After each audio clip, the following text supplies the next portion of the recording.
తెలంగాణ రైతులకు ఇదే good news. Telangana రైతుల అకౌంట్లలో రైతు భరోసా డబ్బులు పడ్డాయి. 1 ఎకరం లోపున్న రైతులందరి ఖాతాల్లోనూ డబ్బులు జమ చేస్తామని చెప్పారు. అందులో భాగంగానే మొన్న 26వ తారీఖున 4 పథకాలు ప్రారంభించారు. 4 పథకాల్లో రైతు భరోసా ఒకటి.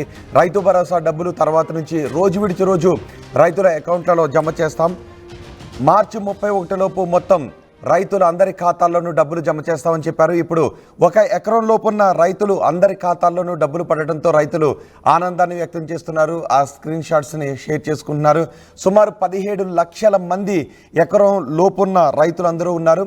ఇప్పుడు మిగిలిన రైతుల ఖాతాల్లో కూడా డబ్బులు పడబోతున్నాయి. రోజు విడిచి రోజు ఈ డబ్బులను రైతుల ఖాతాల్లో జమ చేసే ప్రక్రియ మార్చి 31 వరకు నిరంతరాయంగా కొనసాగుతుంది. మార్చి 31 లోపు రైతులందరి ఖాతాల్లోనూ డబ్బులు జమ చేస్తామని ప్రభుత్వం చెప్పింది. రైతు భరోసా, ఇందిరమ్మ ఇళ్ళు, ఇందిరమ్మ ఆత్మీయ భరోసా, కొత్త రేషన్ కార్డులు, ఈ 4 పథకాలని కూడా జనవరి 26వ తారీఖున రిపబ్లిక్ డే రోజు ప్రారంభించారు. 27వ తారీఖునే రైతుల ఖాతాలో డబ్బులు పడ్డాయి. ఆ తర్వాత నుంచి రోజు విడిచి రోజు రైతుల ఖాతాల్లో వేస్తామని అన్నారు.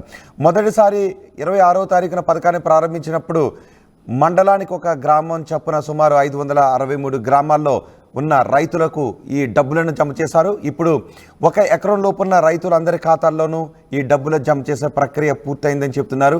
మిగిలిన రైతుల ఖాతాల్లో కూడా డబ్బులు జమ చేస్తారు. రోజు విడిచి రోజు ఈ రైతుల ఖాతాల్లో డబ్బులు జమ చేసే ప్రక్రియ కొనసాగుతుంది మార్చి 31 వరకు అని చెప్పారు.